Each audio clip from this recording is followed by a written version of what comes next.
All right, everyone. Good morning, good morning. Okay, I think some people were grabbing coffee, but we want to go ahead and get started on time. So thank you, everyone, for being here for Digital Day. We're on to session 2. Just a reminder that Digital Day is our spring business day, but we also have Get Down to Business in the fall. So I also want to remind everyone that all of our presentations are recorded. So there is a video camera in the back, and if you miss any important tidbits, don't worry, you can go back to our YouTube channel after the presentations. Give us a little while to upload those, and you can rewatch and make sure that you caught everything that's important. So thank you all for being here. Again, just pick up the copy of your event guide if it's not in your chair, so you know about the rest of the presentations today. We'll take a little bit of a break after this one, and if you want to order lunch from the Hungry Peach, there will be a QR code that will come up. I think it also came up during the break as well, so you can order your lunch, go pick it up, grab a bite, and come back for our last 2 sessions that start back here at 1 o'clock. So everything's here in the presentation room. Just don't forget that. So a reminder to have some fun with us on social media today. It's Digital Day. So, of course, use our handle at ADAC Atlanta and tag us in some photos and some video. We'd love to see all of that, and we will definitely reshare. I want to thank our sponsor for this presentation. That's Business of Home. I'm sure all of you subscribe to Business of Home. It's amazing media resource and a great partner to ADAC and our design centers. And again, we've got more people coming in, so just want to get everybody seated, but we're off to, come on in. All right, good. Full house today. That's awesome. All right, so with that, I'm going to turn things over to Rachel Graham with Greenhouse Creative, and thank you again to Business of Home for today's presentation. Thank you. I'm so excited to be here with you guys today. There's just this energy in the room that's super fun. Everybody's awake, you're caffeinated. So I'm going to bore you with some website stuff, okay? Give me a show of hands. Whose eyes just like totally glaze over when we get to the technical pieces? Anybody like, oh gosh, I don't want to listen to this girl.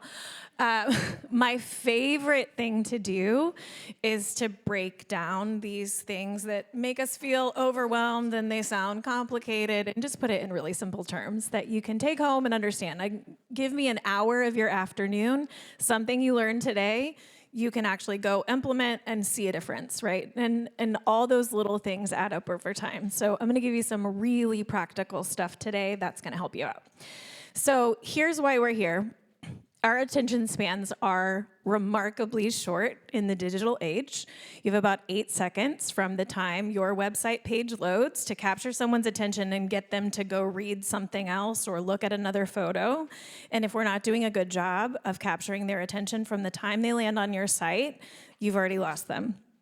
So there are a lot of things that we can do to make sure that we capture attention from not only whoever happens to be there, but the right people. And we're going to talk about some of those practical things today. So a couple things we're going to cover. We're going to go into what are the most important things to include on your website as an interior designer. So we're going to talk about those critical elements. How do we get traffic there? And then once we get traffic, how do we actually convert them into paying clients? What are some tools for sort of enhancing the user experience? It's really important that your website isn't confusing or hard to use. So there's some really simple things that we can do to actually make it easy for people. And how do we captivate those potential clients, start a relationship, actually get them on our email list and start to cultivate a conversation. And then finally, this is one of my favorite pieces to talk about. How do we really elevate the client experience from the point of inquiry? So how can we usher people through that consultation process and really elevate that experience for them so that you have some opportunities to really surprise and delight? So before we get into all that, just a quick introduction from me. My name is Rachel Graham. I have a little boutique marketing and website design agency called Greenhouse Creative, and we work mostly with interior designers and people in the real estate space, and I just really love to help you find ways to use really beautiful designs, smart systems, and really powerful websites to leverage technology to make winning clients easier, make running your business easier, and we have a lot of fun doing that. So We're going to start with what belongs on your website in the first place. And this is the lens through which I want you to look at everything related to how you show up online. And this is putting your client at the center of everything that you have to say. So really clear client-centric messaging is absolutely number one when it comes to how you show up in the digital space in general. So I want you to know exactly who your services are for and who they're not for, and be talking about how you can understand their problems, create solutions for them.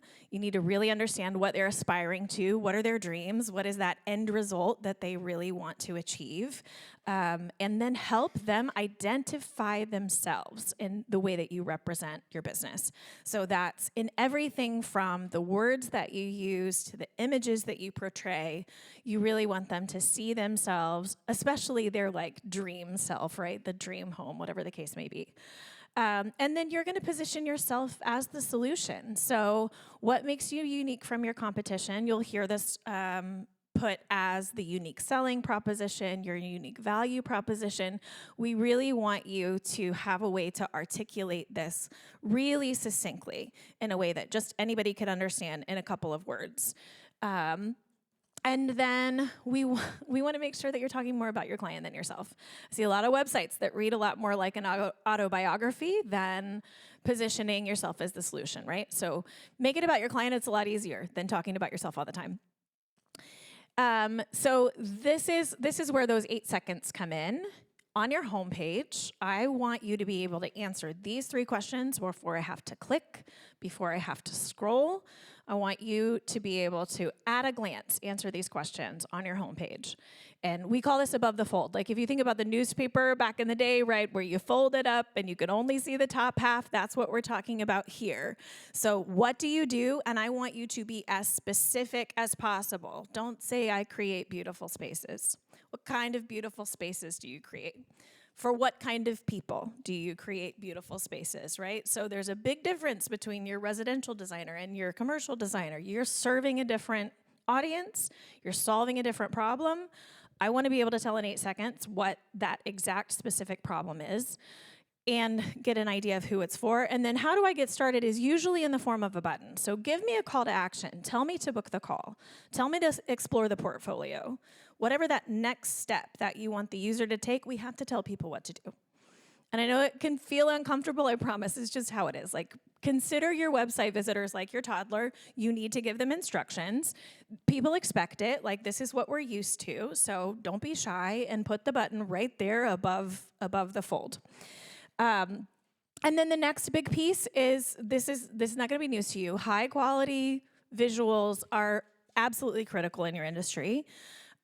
So I often work with, some beginning designers who are really worried about the portfolio. There are ways around this if you haven't had a chance to hire the professional photographer yet, but I can't really do my job without the pretty photos, right? Like a website is made up of high quality images.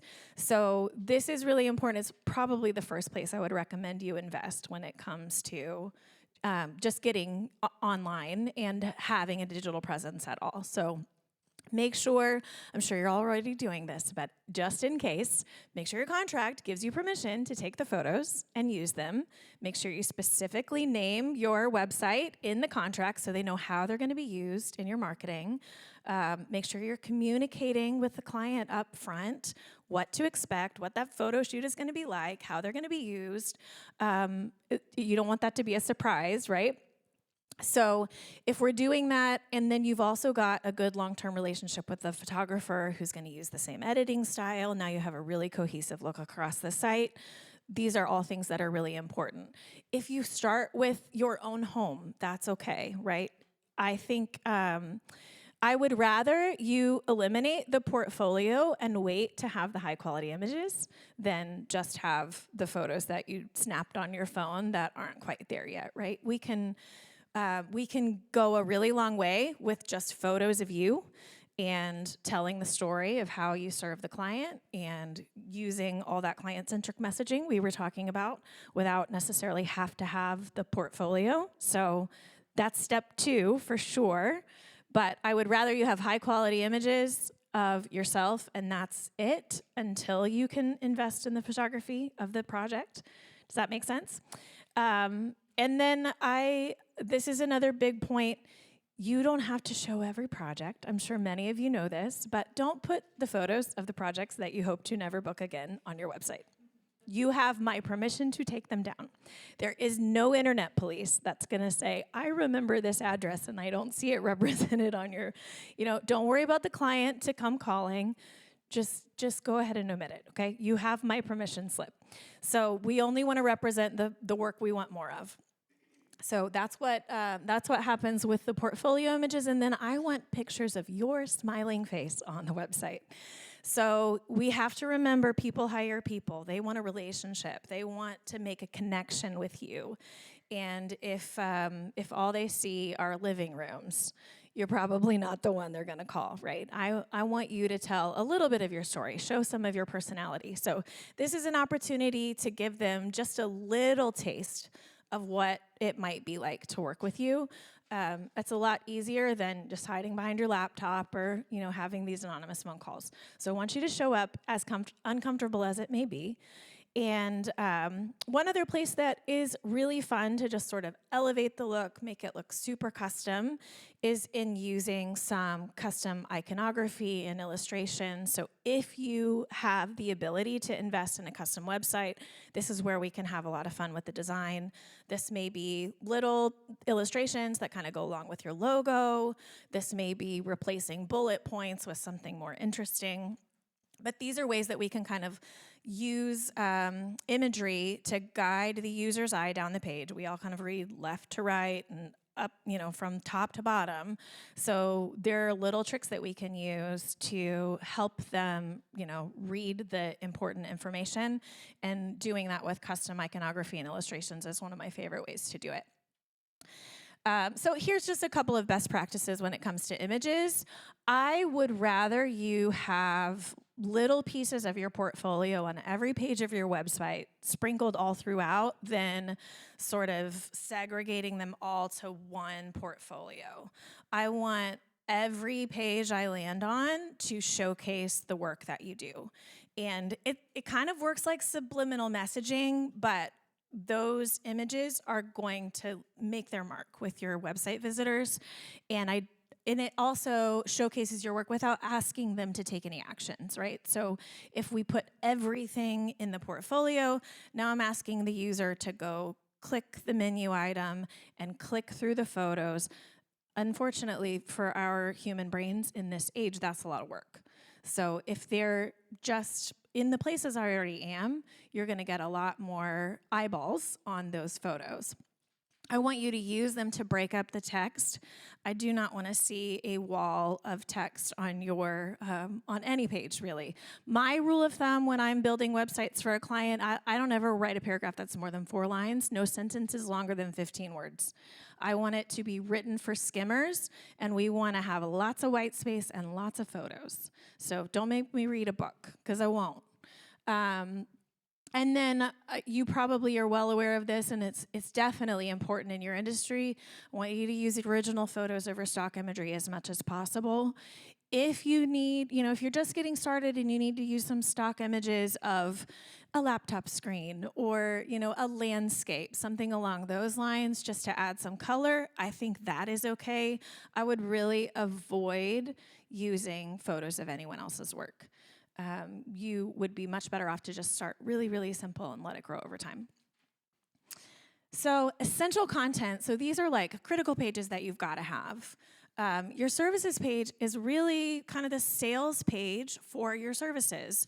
So this is where I want you to answer all of the questions. Think about this kind of almost like a pre-consultation consultation. So this is where you have an opportunity to describe how you work with the client, what your process is like. You have the opportunity to start to set some expectations here. So the more questions that you can answer here, the more smoothly your sales process is going to go altogether. And then in your About page, I've already said this, but it's not about you. It's about your client. It's about how you serve.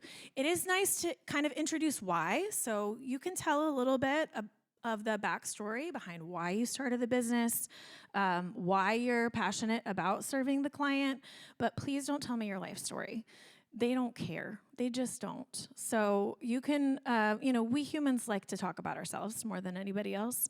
So it's good to build a little bit of authority, but just keep it really client-centric and make sure that the focus is on the client and how you serve them. I also want you to talk to them, not at them. So please don't write this in the third person. Use the words you and I or we. Let this feel conversational. It can be the beginning of a relationship. So write like you talk. Doesn't have to be super formal and polished. And everybody's going to kind of find a different balance here. And a lot of that depends on the clients that you're serving as to how polished or formal it needs to be. But it is okay for this to read a little bit more like, the love letter to your clients. So feel free to be a little bit more casual when it comes to the About page. The next thing that's really important, and this goes a long way to conversions, is your client testimonials. As often as possible, I would love for you to just let your clients speak for you. So hopefully you've got a process where you're already asking for reviews and testimonials as you complete projects and you're getting the words of those happy clients and capturing them somewhere. Those need to be all over your website. And it makes your sales process 10 times easier when somebody else is already bragging about you. You don't even have to say it at that point.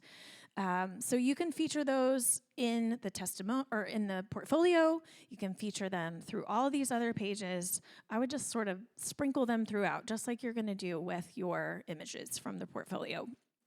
And then press features, if you have them, are amazing. If you've got enough of a volume that you can create a whole section of your website to feature your different article links and all of those things, that's great. Or you can do a logo bar. You may have enough to do both.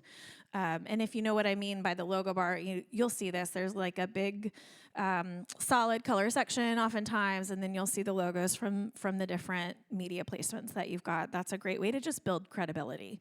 So that's another way to just sort of like let someone else speak for you. So when it comes to all of these parts and pieces, I do have a resource for you here, and I'm happy to send out this link, or if you don't grab it real quick, I can hand this to you. But this is just an optimization checklist that I've got available on my website for you, and it walks you through a lot of these things. It's something you could absolutely spend 30 minutes on at a time, until you get through the list, but it's going to give you a lot of these items in a real actionable way. So let's talk a little bit about getting people to the website. So the best way to do that is SEO, and there's a couple of different kind of pillars of SEO. There's really 5 pieces. We've got technical, so that's all the technical mumbo jumbo in the background that hopefully a website designer has helped you with, and that's what we're starting with here. So 5 big principles. It's got to be mobile friendly, so that's the formatting for your phone, essentially. It's got to load quickly. We're going to talk about how to do some of these things. It needs to be secure and not contain any broken links and have the correct content tags. So these are the things that are really technical. There are a number of tools online where you can just Google like an SEO audit. It's going to give you a checklist of anything that's wrong, and you can work through those things one at a time. This might be a place where it's worth getting some help if you need some help. But these things are sort of required before Google starts to take notice of your site in general. It's not going to refer traffic to you if this stuff isn't kind of buttoned up and in place. And then the next thing, and this is really where most of the work happens, is in the content itself. So we always want to start with keywords. And I'll say when it comes to digital marketing in general, I really like to take an SEO first approach, because then I have actual data in front of me that tells me, here's what people want to know. Here's what people are actually looking for. These are the topics that people are interested in. And I've got like real numbers that I can use to decide I'm going to talk about this or talk about that. So it starts with keywords, and the easiest free tool that you can use is just the Google Ads Keyword Planner. Anyone can register for a Google account, you sign up for an AdWords account, and you can at least get to some of these numbers. There are lots of other paid tools as well that are a little bit easier to use, and if you have questions, I'm happy to talk about those things offline. So you'll want to choose some type of keyword research tool, and then what you're looking for are words or phrases that have a higher volume and less competition. So most of these tools are going to give you some sort of scale to say how hard is it to rank for this particular word, and then they're going to give you a monthly search volume.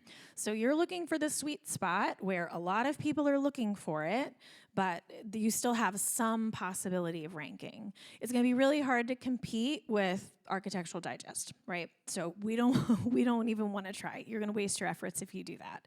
But there are plenty of long tail keywords especially, and that means it's just more words strung together, and they tend to be more specific. So you're going to talk about smaller topics instead of big, broad overview type things. And then you want to make sure that those keywords get put in the right places. So there's a quick list here. This is also in that checklist. You have a title tag, so that's the title of your article or the title of your page. You've got 67 characters to tell Google what's in that page. I want you to use them all. And then you want to include it within the first paragraph of the text on the page. You want to put it in at least one subheading, but if you can put it in multiple, even better. And then anybody not know what alt text is? This is like the text behind the image. So most of our modern website platforms make this really easy. When you upload an image, there's going to be a box where you can tell the site what's in that image. At this point, I'm sure this is going to change in the future, but at this point, Google doesn't use any sort of image recognition in its algorithm. So it doesn't look at the photo and try to figure out what it is. It just looks at the text that we put in. So if that's blank, Google has no idea. So it's important for us to describe what's in that image, both for SEO and for accessibility. So for people who need screen readers to navigate your website, they don't know what that image is unless you put this alt text in that box. So those are all the places that you want to put those keywords. And then the other thing that's important for our designers is local search. So this mostly has to do with your location, and then the easiest thing you can do is set up your Google business profile. Anybody who hasn't gone and claimed their business on Google yet? It's like a 5-minute process. So if you haven't done it, you can go do that this afternoon. You want to just include basic information. Here's your name and address. Here's your phone number, hours of operation, really simple things.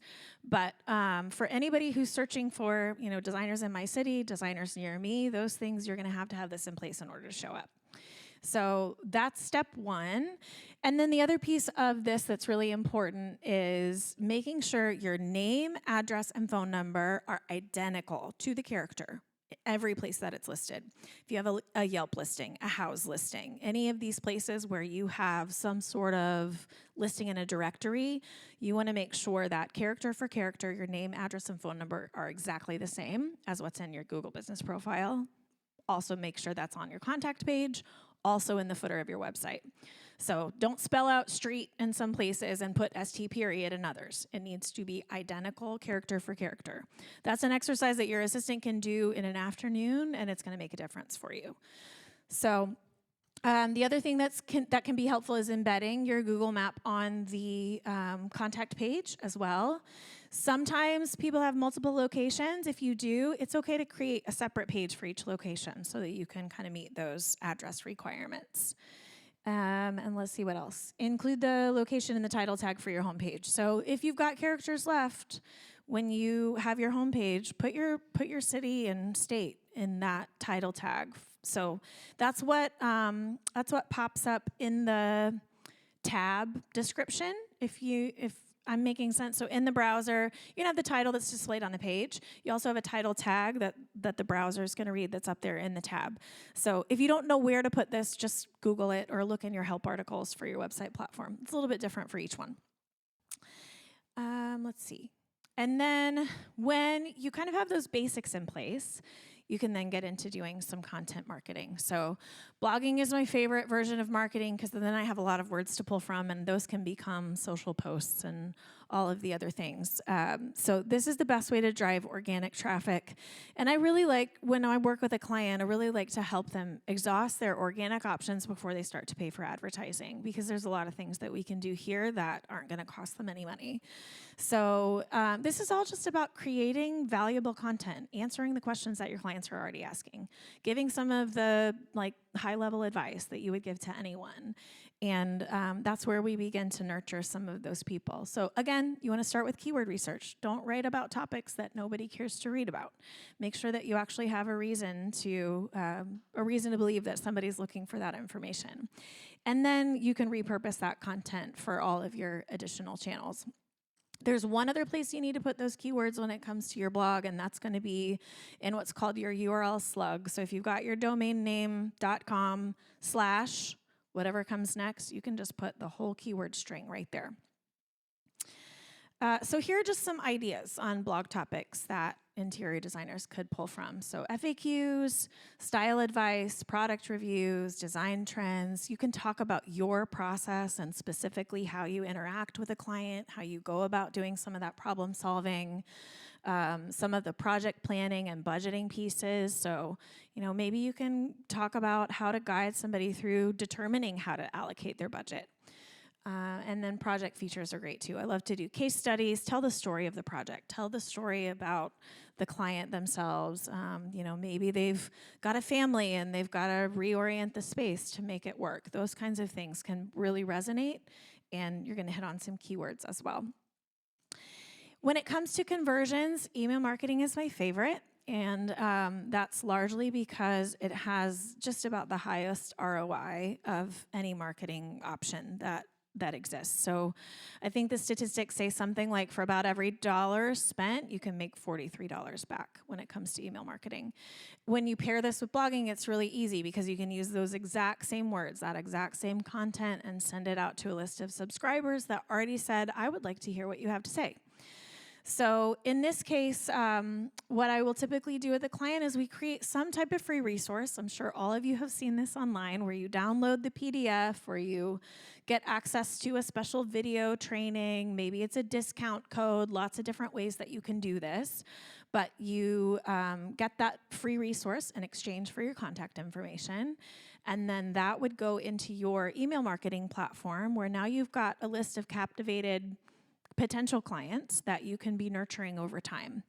And so I want you to think about that resource as step one in working with you. What's the one thing that they might need to think about or prepare before they get on the phone with you in the first place? And that's a good place for a resource.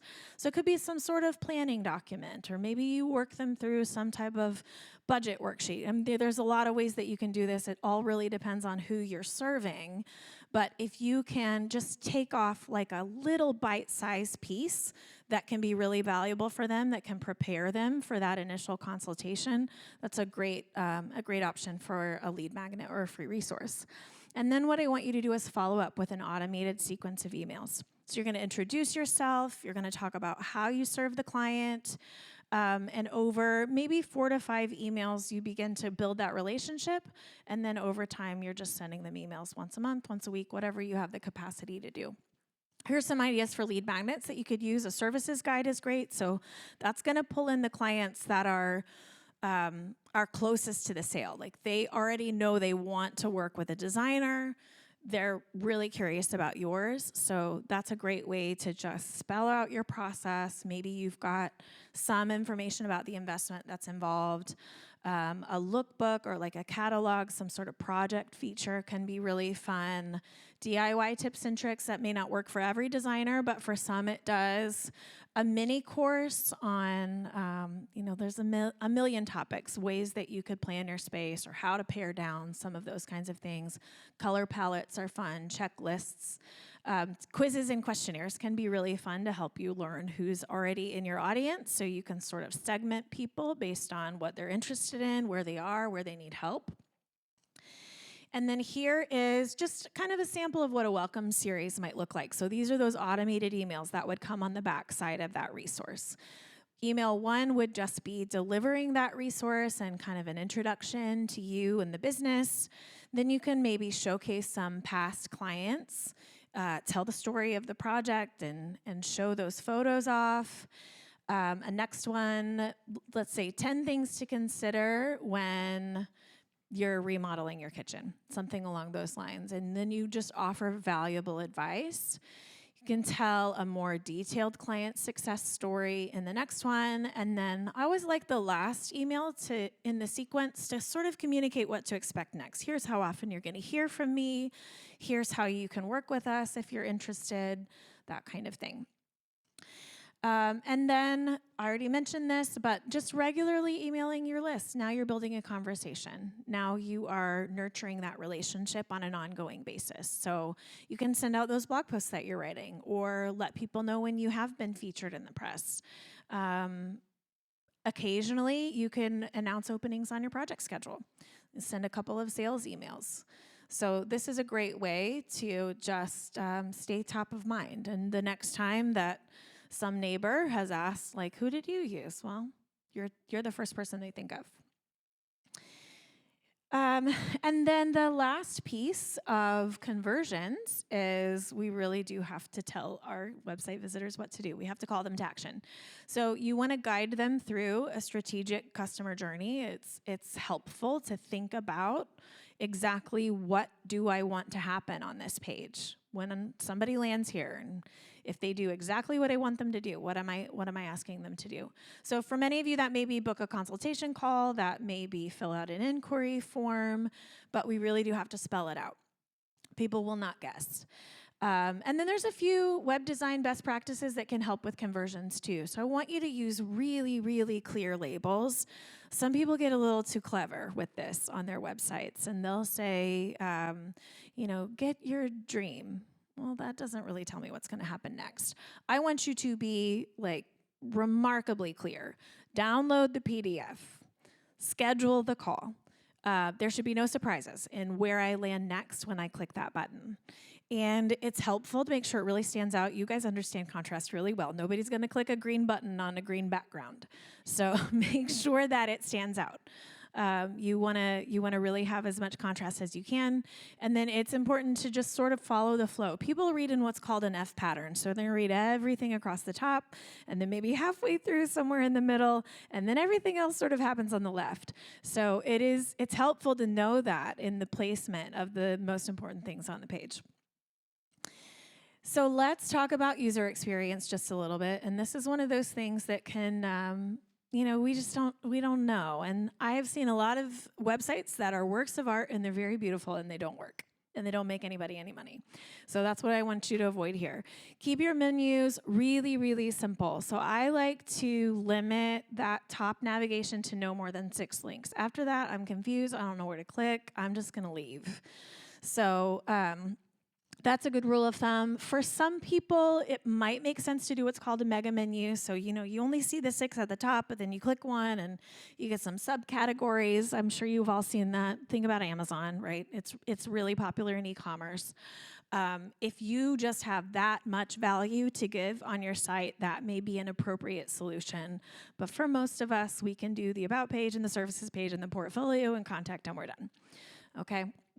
And then you can always link the other important pages in the footer. They don't have to be at the top. So you want to save that prime real estate for the most important stuff. I want you to always use really descriptive link text, so no surprises. I shouldn't click on something and land someplace I don't expect to be. That's going to help with your SEO too. When your Google bots are crawling your website, they're going to associate whatever that link says with the content of the page it takes me to. So you want to make sure you're describing what it actually is. And then I really do like to keep it simple. I've seen some beautiful animations and sliders and galleries and all sorts of things that don't do anything to sell your services. So avoid it. Just keep it simple and user-friendly, and I think you're going to see a lot more success. I will say I have some animated conversations with some clients over sliders. So this is where you got to click the button on the right to see the pictures scroll through. User research tells us that about 80% of people fall off after slide 2. So if your beautiful photos are 15 slides down, they are never being seen. So put them long form, let them scroll. People are used to scrolling with their thumbs. They'll go all the way to the bottom of the page. That takes a lot less work than click, click, click, click, click. That one's a sticking point for me. Mobile responsive design, this is the formatting for your phone. So make sure that everything is displayed in that 300 to 400 pixels that we have. You don't want to have to scroll side to side. Users aren't used to doing that. 55% of our website traffic comes from mobile devices, and you can't afford to lose 55% of your potential clients. So this one is really important, and it's also, at this point, kind of valued higher from Google and other search engines than the website on your desktop. So it's looking at your mobile site before it looks at your desktop site. So it's really important that this is on point. And then just a couple of guidelines here. You want to make sure that you resize your fonts correctly. So sometimes I'll have a big giant headline on a desktop site that is just not appropriate for that small screen. It's going to take up the whole thing, and that doesn't make any sense. So you want to make sure that we're reformatting as needed. Most of your modern website platforms do 80% of this work for you. So the important thing is, if you're managing this yourself, that you just click over that mobile view and see what it looks like. They make it pretty easy for you to make the adjustments that are just going to show up on the phone, so just make sure you're paying attention to it. If you're working with a professional, make sure you're testing the site on your phone before you give the thumbs up. We already mentioned this one. Don't let the content extend wider than the screen. This is another one that I forget a lot of times until Google sends me an error message and I have to go fix it. But your mouse has got a pretty precise point when you click. Your index finger does not.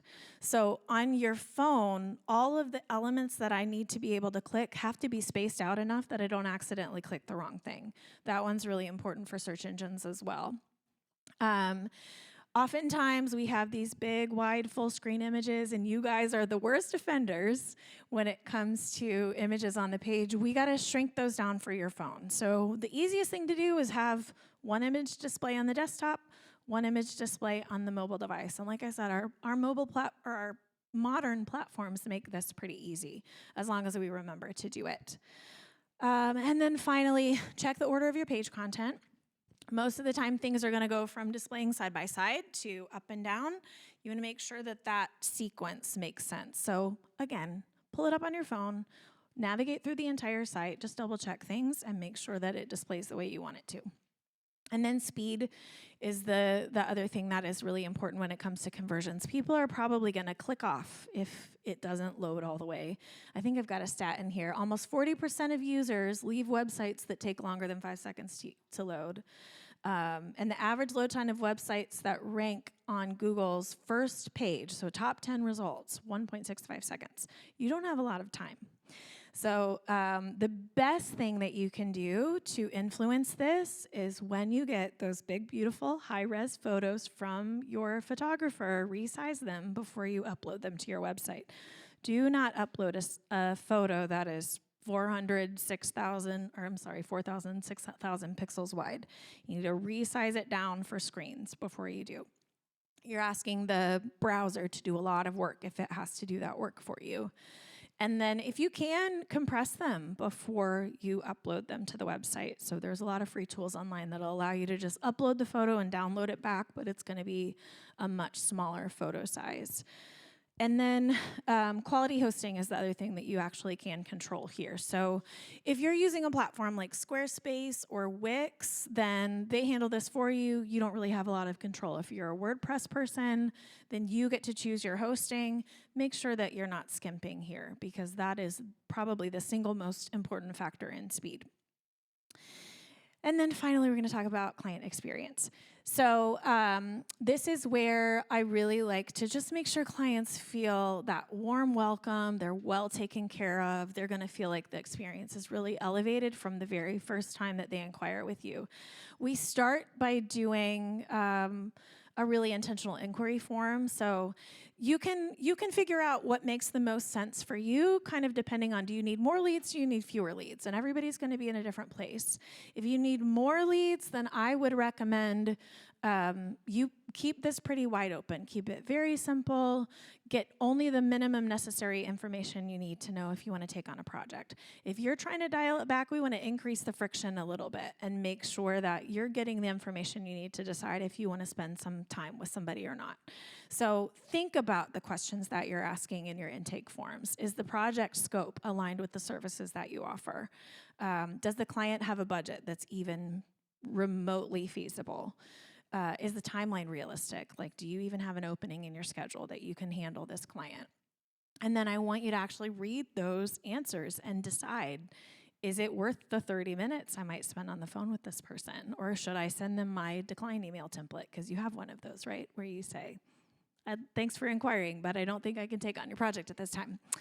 And so think about that. How likely is the person to say yes? Do you really want to work with this particular person? Do you really want to work on this particular project? So just add a little discernment there at the beginning. I really like to get my clients set up on some online scheduling tools so that we can eliminate the back and forth of, are you free at 1 o'clock on Tuesday? Oh, okay, what about 3 o'clock on Thursday? It's a lot of work for the client. So when we can publish our availability, then they can just go in and click the button and pick the time that works for them and let the robots do the rest in the background. I particularly really like this option because you can make a decision about your boundaries once, and then I like to say let the robots enforce them. So let's say you've figured out, I don't want to take calls at 3 o'clock in the afternoon because my kids are coming home and I don't need all that stress. Well, you only have to make that decision one time when your availability is published on your website and somebody can just go grab the time that works for them. When you have to look a person in the eye and say, I'm not available, or over the phone, and you have that decision tested over and over and over again, well, somebody's going to wear me down eventually, and I'm going to say yes when I shouldn't. So I really like to make these decisions up front and let the technology handle the rest. It does a lot to protect you, but it also offers the client just a really high-end experience. At this point, I'm not even going to go see the doctor who doesn't let me pick my appointment time on their website. I just don't have time to make the phone call. So you can really elevate your experience by making yourself accessible, but within the boundaries that actually work for you. It also gives you an opportunity to collect payment if you're doing paid consultations. I hope some of you are, so that can help here as well. And then many of these scheduling tools will give us an opportunity to create some automated communication. I really love to use video here. So from the time that I click that button to schedule my call with you, maybe I'm redirected to a page that has a video of your beautiful smiling face saying, oh my goodness, I'm so excited to work with you. I'm so grateful that you are, and it can be generic, but that really elevates the way that things feel. You can do the same thing in an email that goes out as a confirmation. And then you can send appointment reminders and say, hey, your call is coming up in 3 days. Hey, your call starts in an hour. That helps to protect your time once again because people aren't going to flake out on you in the same way. But it also just makes your client feel like they're getting this really warm welcome. You're going to take care of them all along the way. And these don't have to sound like robot automated emails. They can sound very personal. You infuse your own voice into each of these things, and it really does elevate the client experience. Just a couple of tools for you here, and I'll make this presentation available for you all, but some form tools I really like there. The scheduling tools that I often use, Squarespace scheduling, used to be Acuity, and then it was Squarespace, and now I think it's Acuity again, so that may not be the right word. Email platforms that are available for you. These all-in-one platforms I particularly like. I've done some setups for clients this way. CRM, email marketing, scheduling, all of that is together. And it can just really simplify things to have everything in one place. So again, when it comes to inquiry, I've got a resource that you're welcome to go grab. This has some of the intake questions. I always kind of start with a big list, and my client and I will whittle down to what's actually important to them. So those questions are available to you there. Some of the email templates to follow up with that inquiry process are there too. So the appointment reminders, the confirmation emails, you've got some scripts you can steal from me. And then just sort of as a bonus, there's a consultation script in there too that can sort of help in discovery calls and those kinds of things. So that is all the content that I have for you. Still have a few minutes for questions. So I would love to see if there's anything else you'd like to dig into. Okay, let me come to you with the microphone. Thank you so much. Thank you so much. This is so informative and helpful. I just had one question as far as hosts that you like.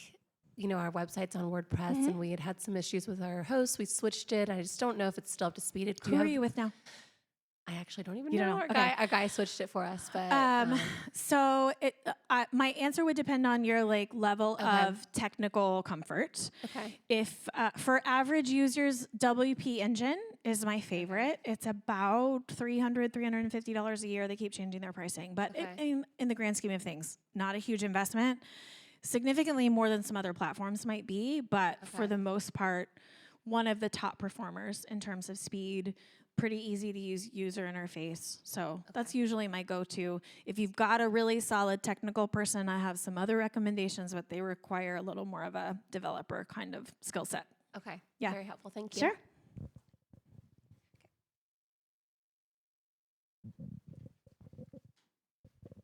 So you're talking about sending out newsletters to clients, and so how do you truly analyze the potential conversion? Because I oftentimes, like in my corporate job, I would hear them talking about open rate, or I'm like, just because they open it doesn't mean they're into it. Like, is there a way to look at the duration of time that they're spending on the content, or how do you really analyze that? So you can look at duration of time on the website, but not inside the email.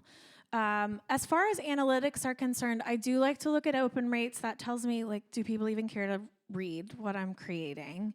Click rates are a little bit more important in terms of conversion. So really anything above 3% is considered to be pretty good as the industry standard.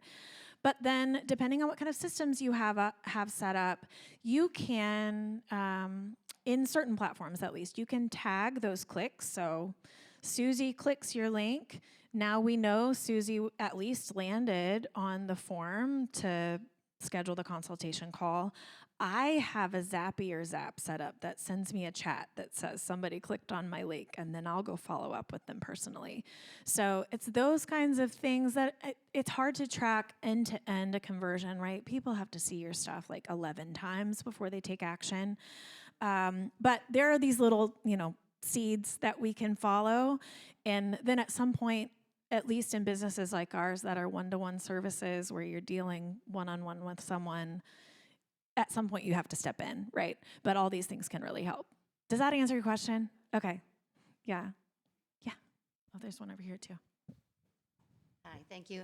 I'll reiterate, this has been great. A question on blog posts and blogging, and then following it up, pairing it with email. You mentioned, your basic tabs. Where do you recommend putting your blog posts? On your website, yeah. So Separate if you've got 6 links to deal with, I would let your logo be the homepage link, and then you want to make sure you have at least services, how to work with me, something like that, about page. If you have a portfolio, I'd include that contact page, blog. Yeah. Okay. Do we have one in the front? Okay. This is a fun game. Yeah. So I'm curious, what do you think of GoDaddy, the website that comes through GoDaddy? I want to fire every client that has GoDaddy site. Right. No, it's been great. I haven't, but then all of a sudden, someone hacked my email, and I'm like, is this a scam so that y'all make me sign up for the safety feature?